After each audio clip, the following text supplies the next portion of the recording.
যাদের হাতে কলম থাকে তারা কারা?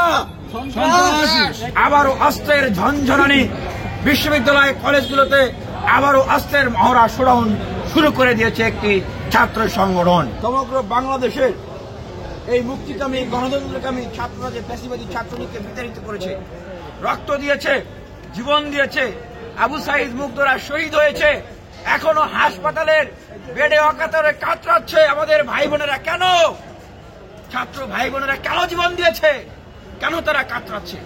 কারণ বিশ্ববিদ্যালয় কলেজগুলোতে ছাত্রলীগের মতো ফ্যাসিবাদী আর কোন শক্তি গড়ে উঠবে না সেজন্য। কিন্তু আমরা অবাক হয়ে লক্ষ্য করছি বিশ্ববিদ্যালয় কলেজগুলোতে আবারও অস্ত্রের ঝনঝনানি বিশ্ববিদ্যালয় কলেজগুলোতে আবারও অস্ত্রের মহড়া শুরু করে দিয়েছে একটি ছাত্র সংগঠন। এবং অত্যন্ত দুঃখের বিষয়, এটিকে ভুল কিংবা ক্ষমার কথা না বলে আমরা বিভিন্ন জায়গা থেকে দেখছি যে এটিকে আবার সমর্থন দেওয়া হচ্ছে। এটি আমাদের কাছে উদ্বেগের বিষয়। বিশ্ববিদ্যালয় কলেজগুলোতে, বিশ্ববিদ্যালয় ক্যাম্পাসগুলোতে অবশ্যই গণতান্ত্রিক প্রক্রিয়ায় প্রতিযোগিতা হবে। মতের ভিন্নতা থাকবে, বিশ্ববিদ্যালয় ক্যাম্পাসগুলোতে পথের ভিন্নতা থাকবে, বিশ্ববিদ্যালয় কলেজগুলোতে আলোচনার ভিন্নতা থাকবে, আদর্শের ভিন্নতা থাকবে।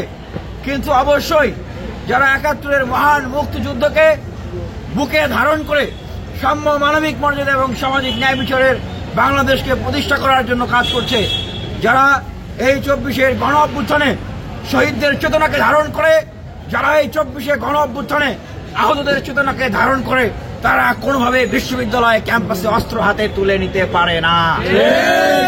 আপনারা দেখছেন যারা আজকে অস্ত্র হাতে সন্ত্রাসী কায়দায় শিক্ষার্থীদের হামলা করেছে, আক্রমণ করেছে, আমরা তাদের প্রতিবাদে আমরা আজকে এই যে কলম হাতে আমরা প্রতিবাদ মিছিল করছি।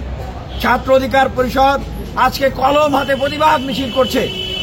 আমরা তাদেরকে বলতে চাই, ছাত্রদের হাতে কখনো অস্ত্র থাকতে পারে না। ছাত্রদের হাতে থাকবে কলম, ছাত্রদের ভাষা হবে গণতন্ত্রের ভাষা, ছাত্রদের প্রতিযোগিতা হবে মেধার ভাষা, বক্তব্যের ভাষা, বিতর্কের ভাষা। যাদের হাতে কলম থাকে তারা কারা? যাদের হাতে কলম থাকে তারা সন্ত্রাস, যাদের হাতে কলম থাকে তারা ছাত্র, যাদের হাতে অস্ত্র থাকে তারা সন্ত্রাস, তারা কখনো ছাত্র হতে পারে না। আমরা স্পষ্টভাবে বলতে চাই, আবারও বলছি, স্পষ্টভাবে বলতে চাই, ছাত্র সমাজের এই অভ্যুত্থানের যে পালস, সেটাকে যারা দৃশ্যতা দেখাবে, আবারও বিশ্ববিদ্যালয় কলেজগুলোতে এই অস্ত্র হাতে মহড়া দেবে, অস্ত্র হাতে হামলা আক্রমণ করবে, তাদের রাজনীতি কিন্তু ছাত্রলীগের মতোই পরিণতি হবে। শিক্ষা সন্ত্রাস।